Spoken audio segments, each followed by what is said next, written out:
Découverte à 2 pas d'ici. Aujourd'hui, nous sommes à Souillac. Nous sommes dans le musée de l'automate où nous accueille son conservateur. Bonjour. Je m'appelle Klaus Lorenz, je suis le restaurateur conservateur du musée de l'automate à Souillac, parmi notre activité comme restaurateur d'objets d'art. Et donc, je vous accueille ici au musée. Le lieu où on est ici, donc, c'est un musée de l'automate. La création donc, de ce musée remonte à quand ? Alors, la création du musée remonte à 1988. Initialement, cet entrepôt de la CETA, abandonné par la CETA parce qu'elle déménageait à Sarlat, était donc à considérer comme une friche industrielle. Et le maire à l'époque, M. Alain Chastagnol, avait ce projet culturel car Descamps, le fabricant des automates donc ici présente, avait fait de son vivant de l'entreprise des expositions itinérantes chaque été avec le souhait de créer un musée. Donc ils sont venus plusieurs années à Souillac, dans l'abbatiale, dans une salle voûtée.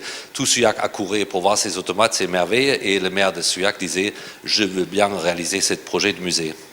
Au XXe siècle, quand on allait donc à Paris, quand on passait devant les grands magasins, on voyait des automates dans les vitrines. Ah oui, grands et petits se ruaient et écrasaient le nez sur des vitrines des grands magasins pour admirer ces grandes animations qui existent d'ailleurs encore aujourd'hui, mais plutôt sous forme de marionnettes à fil. Mais il faut savoir, c'est Descamps, justement, le fabricant Descamps qui a inventé à l'époque ce genre, ça veut dire il a créé ses premières vitrines animées des grands magasins qui était à l'époque la découverte du pôle Nord. Et d'ailleurs, on a une scène qui ici au musée qui a pour thème le jazz. Et ça, c'est une scène, par exemple, qui date de 1917-1920 et qui reproduit un peu cette grande ruée vers le jazz qui est arrivée en France. Et donc, cette scène, elle est ici présente.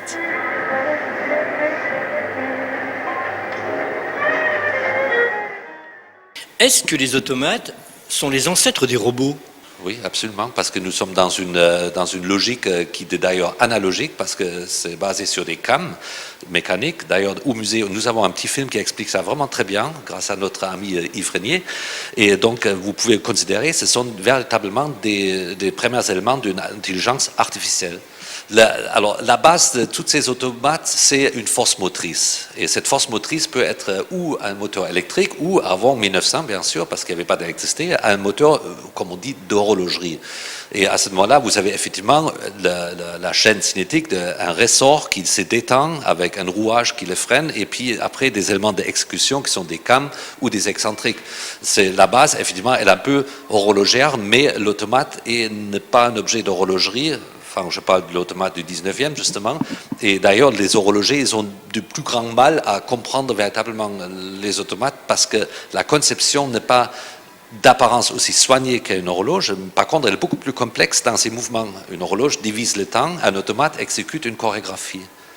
On revient maintenant donc aux marionnettes du Mali, donc l'exposition donc qui est autour de nous par exemple, on peut la voir ici donc au musée jusqu'à quand exactement ?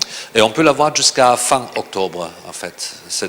Voilà, je vous invite vraiment à la découvrir parce qu'elle est vraiment unique et nous avons des textes qui expliquent bien la situation, leur genèse.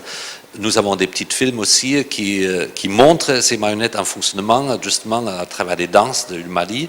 Et donc, vous allez découvrir vraiment tout un monde d'animation qui est totalement complémentaire avec celle du musée. Le succès décidera un peu. Et il se peut bien que peut-être elle sera prolongée sur une deuxième année pour permettre aussi des gens de prendre connaissance de l'existence, de aussi attirer peut-être un peu plus les scolaires. Ça veut dire notre musée est quand même pour but ne pas seulement accueillir un touriste qui est désireux de voir quelque chose de diversifiant, mais surtout aussi un but pédagogique et donc de faire découvrir à des gens d'ici, donc surtout aussi des scolaires, un monde qu'ils ne connaîtront peut-être pas autrement. Dans l'immédiat, la politique du musée sera déjà de vivre sur ses fonds parce qu'il faut aussi savoir l'acquisition est très compliquée parce que les automates, ce sont des objets devenus extrêmement onéreux et précieux. Eh bien écoutez, donc on vous remercie de nous avoir reçus donc dans ce musée et on espère que beaucoup de personnes vont venir parce que là justement donc on est maintenant dans la période estivale et l'été, les gens viennent au musée. Ben oui, et surtout, je vous dis une chose, à l'époque, on n'a pas parlé de ça, mais au 19e siècle, il y avait 2 ou 3 différentes manières d'animer quelque chose. C'était l'animation lumineuse et l'animation mécanique, voire les tableaux mécaniques. Donc, je vous invite de sortir de l'animation de votre bel cinéma et de venir voir l'animation qui est tout à fait parallèle dans son évolution. Alors, je vous souhaite vraiment le bienvenu et vous allez voir, Souillac, c'est une ville qui vous donne beaucoup de plaisir.